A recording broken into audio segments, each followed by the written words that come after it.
Hello, नमस्कार. पुन्हा एकदा तुम्हा सगळ्यांचे स्वागत अमृता ब्लॉग्स मध्ये. तर सध्या आपण वाचन वसा हा उपक्रम घेऊन आलेलो आहोत आणि त्यातला पहिला भाग माझा झालेला आहे आणि त्यातला दुसरा भाग सुद्धा त्याचाही व्हिडिओ लवकरच येईल किंवा आलाही असेल चॅनेलवर. तर आज त्याचा तिसरा भाग मी घेऊन आलेले आहे आणि या तिसऱ्या भागामध्ये मी वाचणार आहे आपल्या सर्वांचे लाडकं आवडतं व्यक्तिमत्व म्हणजेच पु ल देशपांडे यांच्याच एका पुस्तकातील एक छोटीशी गोष्ट, लेख किंवा कथा काहीही म्हणता येईल. तर तेच मी आज वाचणार आहे. पु ल देशपांडे कोणाला आवडत नाहीत असं होतच नाही. पु ल देशपांड्यांचं कुठलंही पुस्तक घ्या, ते पूर्ण वाचल्याशिवाय आपण खाली ठेवूच शकत नाही. तर अशा ह्या पु ल देशपांडे यांचं एक छानसं पुस्तक आहे व्यंगचित्रे. तर त्यांची लेखनशैली खूप छान आहे आणि खुमासदार अशी लेखनशैली आहे.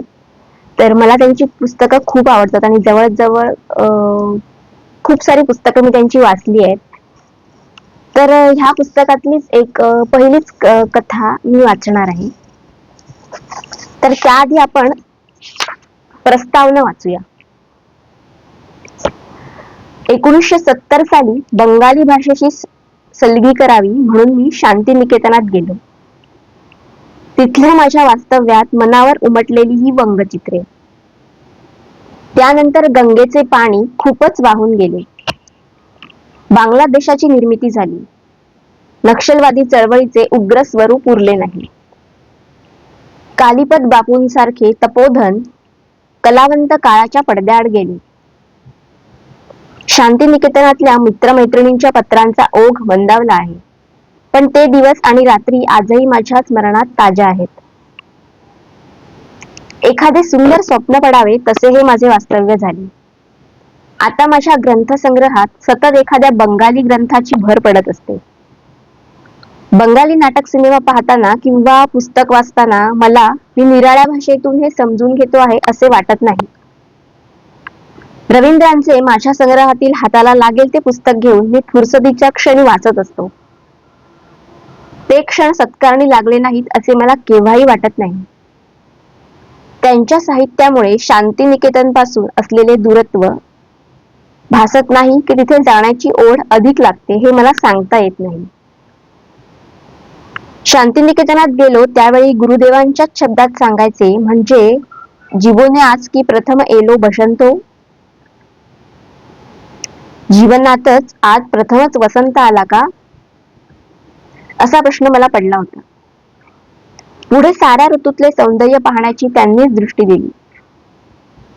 वसंताचे स्वागत करणारे रवींद्र ग्रीष्माला देखील अग्निस्नानाने शुची होक धरा, अग्निस्नाने शुची होक धरा म्हणजेच अग्निस्नानाने पृथ्वी शुचिर्भूत हो म्हणताना दिसले. आज एखाद्या पहाटे मराठी नाटकातले एखादे जुने पद माझ्याबरोबरच माझ्या मनात जागे होते, तितक्याच सहजतेने बंगाली बाऊलांच्या गीतातले गीतही माझ्याबरोबर उठते. आकाशातले ढग नकळत बादोल बाऊल बाजाय रे एकतारा, मेघ बाऊल एकतारी वाजवतो, ही ओळ सुचवून जातात. पावसाळ्यात पानांवरून पाण्याचे थेंब टपटप गळू लागले की ते रवींद्रांच्या कवितेतल्या पाताळ पाताळ टुपूर टुपूर नुपूर मधुर बाजे ते स्मरण करून देतात. एका फार मोठ्या भांडाराच्या किल्ल्या मला गवसल्या ह्याचे मला समाधान आहे. आनंदाचे हे क्षण चार चौघांना वाटून टाकावे म्हणून मी ही व्यंगचित्रे काढण्याचा प्रयत्न केला. 1971 साली ही लेखमाला महाराष्ट्र टाइम्सच्या रविवारच्या पुरवणीतून प्रसिद्ध होत आली. आज ती संग्रहित होऊन येते आहे. माझे मित्र सलील घोष यांना मी हे पुस्तक अत्यंत कृतज्ञतेने अर्पण करतो आहे. सलीलमुळेच बंगाली भाषा आणि संस्कृती यांच्याशी इतका निकटचा परिचय होणे शक्य झाले. पु ल देशपांडे. तर प्रस्तावनेतूनच कळतंय की साधारण कुठल्या ठिकाणची किंवा कुठल्या भाषेत हे सगळं झालं असेल, कुठल्या प्रांतात हे सगळं झालं असेल. ऐकूया तर मग आजची ही कथा, आजची ही गोष्ट. मी बंगाली भाषा शिकणार असल्याची खबर मला बंगालीचे ओ की ठो माहिती होण्यापूर्वी थेट नक्षलवाडीपर्यंत गेली असेल. दोष लोकांचा नाही, माझाच. माझ्या पोटातले मला कळण्याआधी ओठात हुळहुळायला लागते. काही माणसे कशी बाजारातून साधी लसूण आणायला निघाली तरी आपल्या जाण्याचा हेतू क्रांतिकारकासारखा गुप्त ठेवतात. आम्ही लसूण आणण्याआधीच संध्याकाळी पिठलं भात असल्याचा बेत जाहीर करून मोकळे. काहीही चांगलं सुचलं की ते कुणाला तरी सांगून टाकायची मला घाई सुटते. बंगाली भाषा शिकण्याचं हे असंच झालं. माझ्या या कल्पनेचं राजकीय परिभाषेत बोलायचं म्हणजे संमिश्र स्वागत झालं. ह्या वयात करायचं काय बंगाली? येतपासून त्यासाठी बंगालपर्यंत कशाला जाताय कडमडायला? येतपर्यंत नाना प्रतिक्रिया. पण भाषा पुस्तकातून शिकता येत नाही, त्याला काय करणार? पुस्तकात असतात ते भाषा नामक दुनियेच्या नकाशातली ठळक शहरे दाखवणारे ठिपके आणि नद्या पर्वतांसाठी काढलेल्या काळ्या निळ्या ओळी. ते शब्द, त्यांचे उच्चार, त्यांचे साहचर्य, त्यांची रसरूपगंध निर्माण करण्याची शक्ती, ही जिथे ती भाषा जिवंत पिंडातून उमटत असते त्या ठिकाणी जाऊनच ऐकणे आवश्यक असते. ज्ञानेश्वरीतली एकतरी ओवी अनुभवावी असे म्हटले आहे. भाषा देखील अशीच अनुभवावी. मला बंगाली भाषा शिकायची नव्हती, अनुभवायची होती. तिच्याशी सख्य करायचं होतं. तिची नाना स्वरूपे भोगायची होती. बंगाली रसगुल्ल्यासारखी आणि हिरसा माशासारखी बंगाली भाषाही मला खायची होती. ते मुंबईत राहून कसे जमणार? या सबगोलंकारी शहराला स्वतःचा भाषापिंडच नाही. तसे आम्ही इंग्लिश सुद्धा बोलतो, पण ती काम चलाऊ सोय. सतत इंग्रजीत व्यवहार करणारे बँकेतले कर्मचारी सुद्धा आकडेमोड करताना 5 ते 35 हातचे आले 3 असे पुटपुटत मराठीत हिशेब करतात आणि कागदावर आकडे मांडतात ते अरेबिक. खरी भाषा माणसाच्या रक्तातून उमटते. म्हणूनच सातारा कोल्हापूरकडल्या शेतकऱ्याच्या तोंडच्या संतापाच्या किंवा कौतुकाच्या चायलाची सर नवसाहित्यातल्या फॅशनेबल चायलाला येत नाही. आणि म्हणूनच कौसातलं वाक्य आहे, आणि म्हणूनच कधी कधी तो अश्लील वाटतो. शेतकऱ्याच्या तोंडी मात्र तो त्या मातीतून घडलेल्या पिंडातून उमटणारा संतापाचा, वैतागाचा किंवा आनंदाचा ओंकार ध्वनीच असतो. म्हणूनच भाषा शिकायची असेल तर ती जिथं आतून उमटते अशा ठिकाणी जाणेच प्राप्त होते. मला ह्या बंगालीचीच भूक का लागली ते मात्र सांगता येणे शक्य नाही. ती भाषा भोगण्यापलीकडे माझा कोणताही हेतू नव्हता. मी एखाद्या बिस्मिल्लाची सनई ऐकायला जातो, ती काही पुढे मागे आपल्यालाही वाजंत्री वाजवायला जायला मिळावी म्हणून नव्हे. संगीतविषयक ज्ञानसंपादनासाठी नव्हे की लगेच दुसऱ्या दिवशी वर्तमानपत्रातून त्या वाजवण्याचा पंचनामा करण्यासाठीही नव्हे. मला टागोर आणि शरद बाबू काय, पण साध्या बंगाली दुकानदारासारखेही बोलता येणार नाही हे काय मला कळत नाही. पण संगीता इतकाच भाषा हा मानवनिर्मित चमत्कार मला आवडतो. शब्द पारखीत बसायला आवडते. मग ते विद्गांचे असोत की जानपदांचे. शकून गे माय सांगत आहे, ह्या ओळीतल्या एका मायेवरून जीव ओवाळावासा वाटतो. फलाट दादाला सांगा हो तुम्ही फलाट दादा म्हणण्याऐवजी वो म्हणायचे. मर्ढेकरांना कसे सुचले ह्याचे मला अजब वाटते. सर्व्हिस मोटारीत मागल्या बाजूला शिटांच्या मधल्या पोकळीत माणसे कोंबीत असत. त्या जागेला पश्चिम महाराष्ट्रात हौदा म्हणतात. वऱ्हाडात त्याला बगीचा म्हणतात. हे ऐकल्यावर भलती मजा वाटली. जानपदांच्या भाषेतली रासवट रानफुले तर अतिशय लाघवी. माणसांच्या जिवंत श्वासांची संगत घेऊन उमटणाऱ्या वेगवेगळ्या भाषांची ओळख करून घ्यायची म्हणजे त्या माणसांची आणि त्यांच्या जीवन पद्धतीचीच ओळख करून घ्यायला हवी. मराठी शिकणाऱ्या माझ्या एका इंग्रज स्नेहाने मला खरकटे ह्याचे भाषांतर विचारले होते. मी ते अजून शोधतो आहे. भाषांच्या अशा नाना लहरी, हे सारे ठाऊक असूनही मी बंगालीची दोस्ती जमवायला निघालो होतो. हेतू शोधायचा तर कदाचित एवढे म्हणता येईल की 25शीत मराठी आणि इंग्रजीतून वाचलेले रवींद्रनाथ आणि शरद बाबू मूळ बंगालीतून वाचण्याची जुनी ओढ 50व्या वर्षी पुन्हा प्रकटली.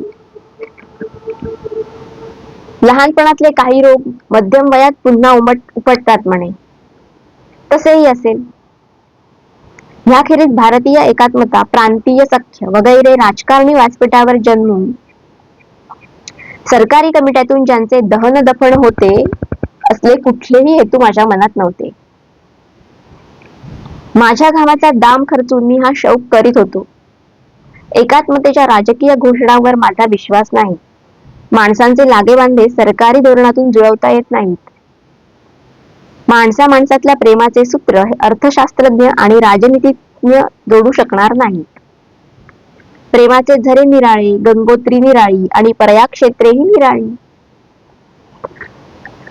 माणसाला कसली ओढ केव्हा अस्वस्थ करेल हे सांगणे अशक्य आहे. एकदा मला माझ्या एका मित्राचा फोन आला. त्याला वैशाख मास वासंतिक समय शोभला हे अण्णा किर्लोस्करांचे पद हवे होते. वास्तविक ह्या मित्राने माझ्याकडे गाण्याची मागणी केल्यावर एखाद्या अब्दुल मियाने देवळातल्या भटजीबुवाकडे जानवे मागितले तर भटजीबुवांना जसे वाटले तसेच मलाही वाटले. पण त्याच्यावर बाका प्रसंग आला होता. त्याच्या घरी एक तामिळ गृहस्थ आले होते, चांगले साठीच्या घरातले. त्यांच्या बालपणी त्यांच्या शेजारी कुणी मराठी गृहस्थ राहत असत. त्यांची मुलगी हे गाणे म्हणायची. त्या तमिळ गृहस्थाला एकाएकी ह्या मराठी गाण्याची तहान लागली. त्याच्या शैशवाचे चित्र ह्या गाण्याचे सूर गुणगुणल्याखेरीज पुरे होईना. ते संपूर्ण गाणे ऐकल्यावर त्याचे मन शांत झाले. बंगाली भाषेच्या बाबतीत माझीही अवस्था थोडीशी त्या तमिळ गृहस्थासारखीच होती. माझ्या आजोबांनी रवींद्राच्या गीतांजलीचे मराठी भाषांतर केले होते. त्यावेळी मी शाळकरी वयाचा होतो. घरात आजोबांच्यामुळे रवींद्रांचा प्रवेश झाला होता. शेकडो वर्षांपूर्वी खरे खोटे देव जाणे. पण आमचे पूर्वजही म्हणे बंगालात भुके कंगाल होऊन अन्नाच्या शोधात गोव्यापर्यंत आले होते. त्यामुळे मराठी बामणात आमचीच तेवढी बंगाली बामणासारखी मासे खाऊ बामण जमात. हाही एक बादरायणी संबंध. पुढे जातीधर्माचे विचार शिथिल झाले आणि कुमारवयात पंजाब, बंग, मराठा हे 3 देश क्रांतिकारकांच्या पराक्रमामुळे त्रिमूर्तीसारखे एकदम पाहण्याची सवय लागली.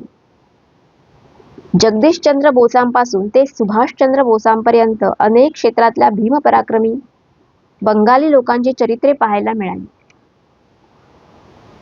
नंतरच्या काळात रवींद्र आणि शरद बाबूंची जबरदस्त मोहीम, काशीनाथ रघुनाथ मित्र, विठ्ठल सीताराम गुर्जर, मामा वरेरकर, शंभा शास्त्री, पुबा कुलकर्णी, गंदे खानोलकर ह्यांच्यासारख्यांच्या कृपेमुळे शरद, बंकिम, रवींद्र, विवेकानंद ह्यांचे मराठीतून दर्शन घडले. न्यू थिएटर्सच्या चित्रपटांनी शरद बाबूंचा बंगाल डोळ्यांनी पाहायला मिळाला. नाटक, संगीत, रेडिओ, टेलिव्हिजन ह्यांच्या नादाने होणाऱ्या 10 ठिकाणच्या भ्रमंतीत अनेक बंगाली कलावंतांचा स्नेह लाभला. टेलिव्हिजनच्या उद्घाटनाच्या कार्यक्रमाला मी पंकज मलिकांना रवींद्रांचे गीत गायला बोलावले होते. दिल्लीला असताना टेलिव्हिजनवर नृत्य संगीताच्या कार्यक्रमासाठी अनेक बंगाली कलावंत यायचे. ढिल्या धोतराचा एक सोगा झब्ब्याच्या खिशात घातलेले, लांब लांब केस राखणारे, बहुधा चष्मा लावणारे वंग तरुण आणि कुरंग नयना श्यामला, ईषत पृथुला आणि अनितंब कुंतला वंग तरुणी. मनात दडलेल्या वंग प्रेमाच्या रोपट्याला हे अधूनमधून होणारे शिंपणे जिवंत ठेवित होते. मन हे ओढाळ गुरु म्हटलेच आहे. कुठल्या क्षणी कुठे ने म्हणेल कुणी सांगावे. अध्यात्म विषयात रंगलेल्या माझ्या एका वृद्ध विद्वान मित्राबरोबर जुहूच्या किनाऱ्यावरून हिंडत होतो. वेद, उपनिषदे, धर्मशास्त्र वगैरे ग्रंथातले विचार मला संगीतासारखे ऐकायला आवडतात. सुरेख संध्याकाळ. उदात्त विचारांच्या प्रवचनाला साक्षात महासागराच्या अनाहत नादाचा तंबोरा लाभलेला. बुवाही जमले होते. मीही त्यांचे विचार ऐकण्यात तल्लीन. इतक्यात ते मला म्हणाले, आज भेळ खायची? मी आडवा. हे म्हणजे अथातो ब्रह्म जिज्ञासा म्हणून सुरू झालेले प्रवचन मुझे मुझे मुझे बुड्ढा मिल गया ह्या गाण्याने संपवण्यापैकी.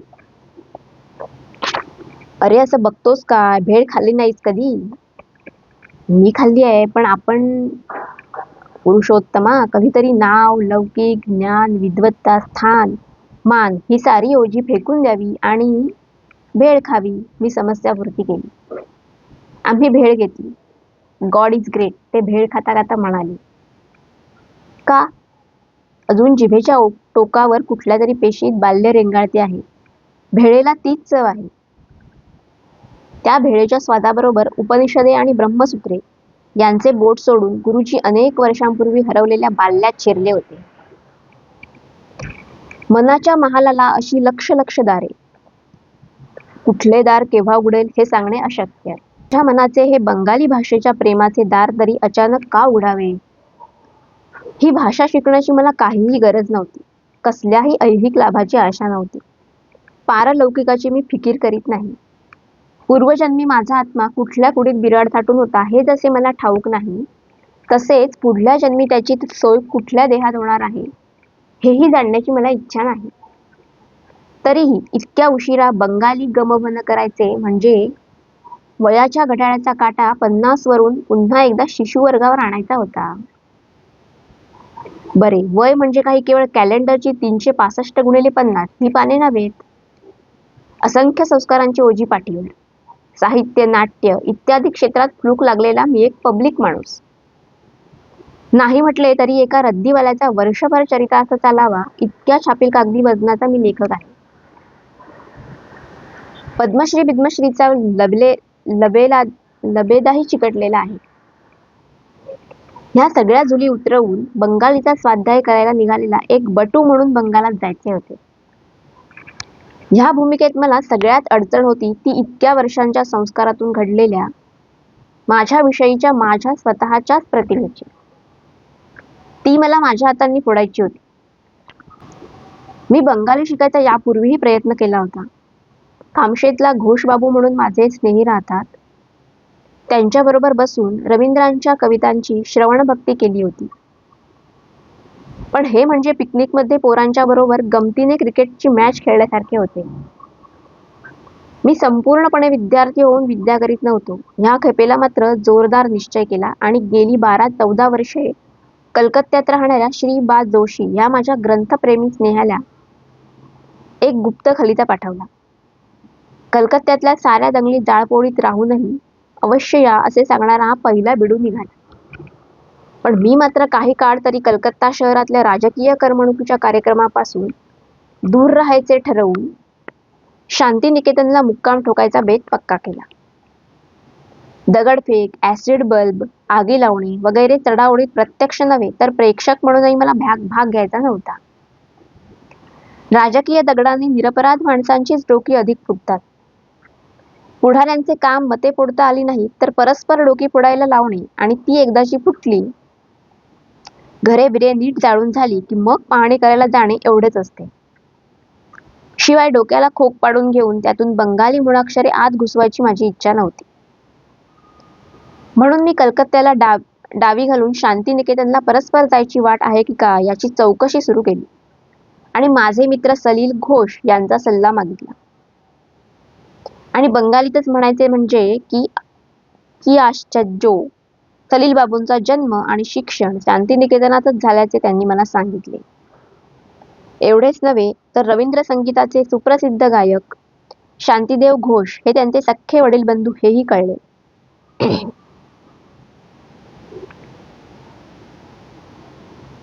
त्यांनी अत्यंत आनंदाने शांतिनिकेतनात माझी व्यवस्था करायचे ठरवले. बंगाली भाषेतली मी जी काही 4 अक्षरे मिळवली त्याचे सारे श्रेय सलील घोष यांनाच आहे. गेली 25 वर्षे ते महाराष्ट्रात आहेत. आनंद बाजार पत्रिकेसारख्या मातब्बर वृत्तपत्राचे ते मुंबईतील प्रतिनिधी आहेत. मराठी साहित्य, संगीत, नाट्य, सामाजिक चळवळी, राजकीय प्रवाह यांच्याविषयी त्यांना उत्तम माहिती आहे. त्यांना माझा बेत सांगितल्यावर त्यांनी इतक्या उत्साहाने माझ्या बंगाली भाषा आणि संस्कृतीशी परिचय करून देण्याचे काम अंगावर घेतले की माझ्या बेतात यत्किंचितही फरक झाला असता तर पोत्यात मांजर घालून गावाबाहेर सोडावे तसे त्यांनी मला शांतिनिकेतनात नेऊन सोडले असते. त्यांना तशी शंका आली की काय कोण जाणे. सलील बाबूंनी स्वतः 2 महिन्यांची रजा काढली आणि माझ्या तिकिटाबरोबर आपले आणि आपल्या पत्नीचेही तिकीट रिझर्व केले आणि आम्ही बंगालच्या दिशेने निघालो. अलाहाबाद मार्गे बर्दवानला जाणारी गाडी धरायची होती.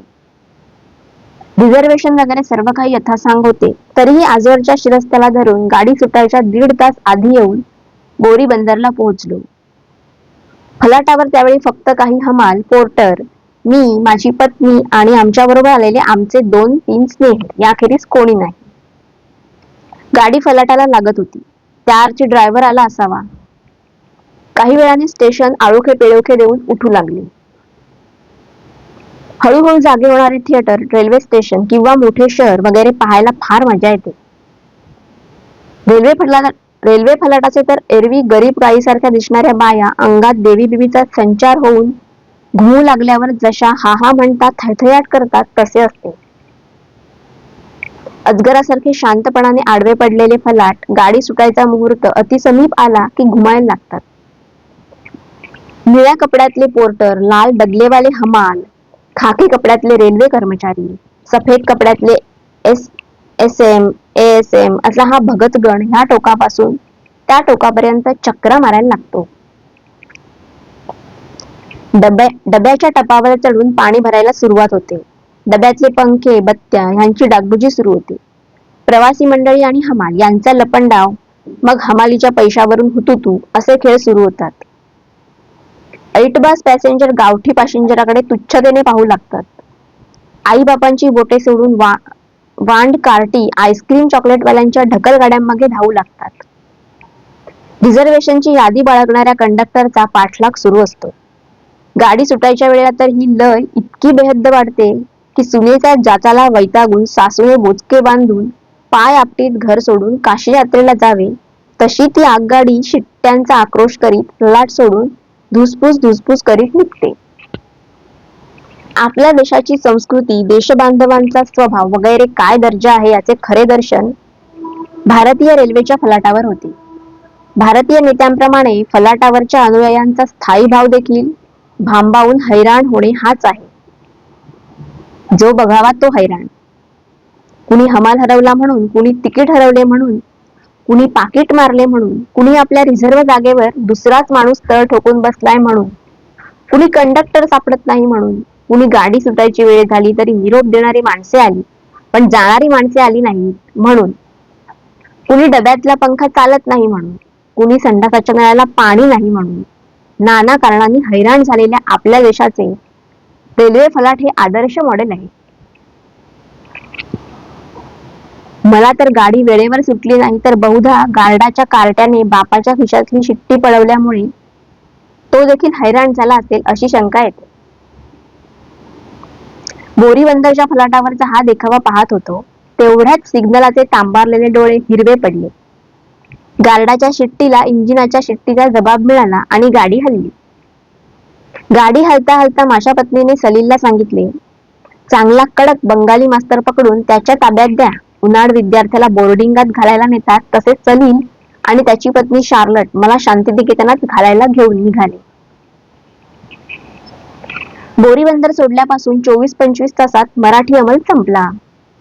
अलाहाबाद बैदरेच्या आसपास राष्ट्रभाषा सुरू झाली. तिसऱ्या दिवशी सकाळी 10च्या सुमाराला बर्दवानला पोहोचलो. बर्दवानचे खरे नाव वर्धमान असे आहे असा एक नवा तपशील सापडला. पावसाची थंडी, सगळ्यांनी उनी कपडे चढवलेली, शाली गुंडाळलेल्या, अंगापेक्षा बोंगा मोठा ही मराठी म्हण बहुधा ढिल्या पोशाखातल्या बोंग बंधूमुळेच आली असावी. पोत्यातले बटाटे फुटून चारी दिशांना सांडावे तशी त्या फलाटावर माणसे सांडली होती. भांगात सिंदूर घातलेल्या ढबक डुबक करीत चालणाऱ्या वपुश्रीमान वंग महिला, नाकापासून कपाळापर्यंत गोरोचनाच्या गंधाची बोटे ओढलेले वैष्णवांचे तांडे, हातात बोचकी, मिठायांची मडकी, क्वचित नारळाच्या करवंट्यांच्या गुडगुड्या धरलेले किंवा हातात धरायला काहीच नसले तर धोत्राचे सोगे धरलेले बंगाली पुरुष असंख्य पोरे ज्यांनी फलाट नुसता वाहत होता. त्यात पुन्हा आपल्या मायभूमीच्या कुठल्याही रेल्वे जंक्शनवर होणारी भयानक दुर्गंधी, दगडी कोळशाचा धूर आणि उतारूंनी मातृभूमीच्या अंकावर मुक्त मनाने केलेले मलमूत्र विसर्जन, यातून निर्माण होणारी ती प्रातिनिधिक भारतीय दुर्गंधी. मिरज असो, गुंटकल असो, आग्रा असो की बर्दवान असो, सर्वत्र हा एक विशिष्ट भारतीय एकात्मतेचा दुर्गंध दरवळत असतो. बर्दवानला गाडी बदलून शांतिनिकेतनला जाण्यासाठी बोलपूरला नेणारी गाडी पकडायची होती. ती आमच्या गाडीची तासभर वाट पाहून निघून गेली. सकाळचे 10 वाजले होते.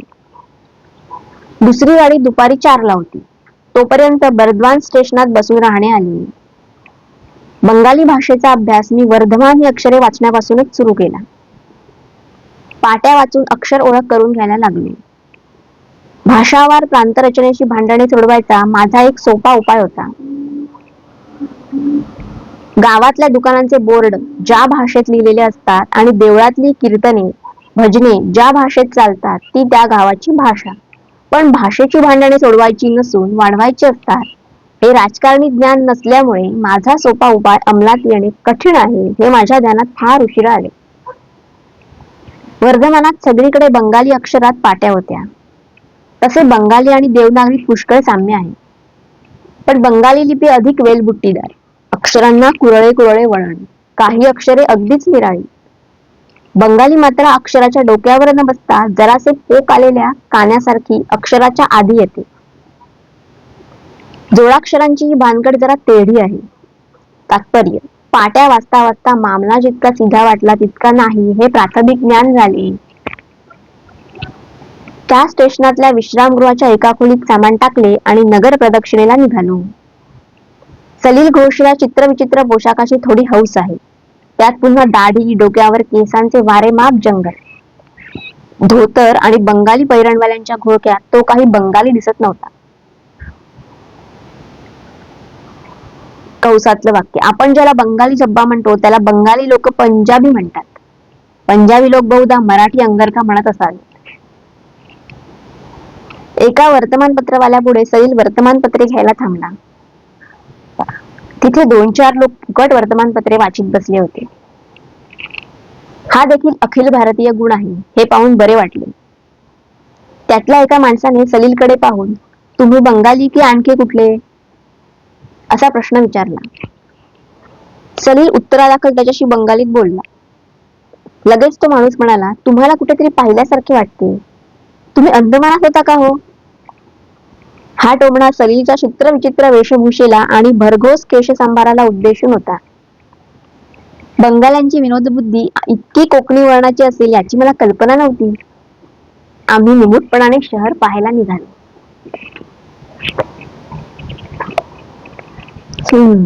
तर खूप छान होती ना ही गोष्ट. पु ल देशपांड्यांचे सगळीच पुस्तकं किंवा सगळ्याच कथा गोष्टी या वाचण्यासारख्या असतात. आणि त्यातलं हे पुस्तक सुद्धा मला खूप आवडतं, व्यंगचित्रे. यात सुद्धा त्यांनी खूप छान प्रकारे व्यंगचित्रे रेखाटण्याचा प्रयत्न म्हणण्यापेक्षा छान सुंदर व्यंगचित्र रेखाटलेली आहे. तर ही कथा तुम्हाला कशी वाटली मला कमेंट करून नक्की सांगा.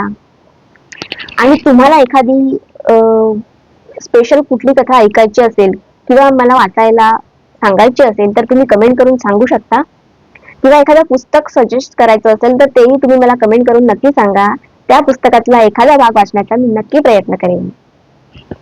अशाच कथा, कविता ऐकण्यासाठी आणि व्हिडिओ बघण्यासाठी चॅनेलला सबस्क्राईब करायला विसरू नका. आपण भेटूयाच पुढच्या व्हिडिओमध्ये. तोपर्यंत काळजी घ्या.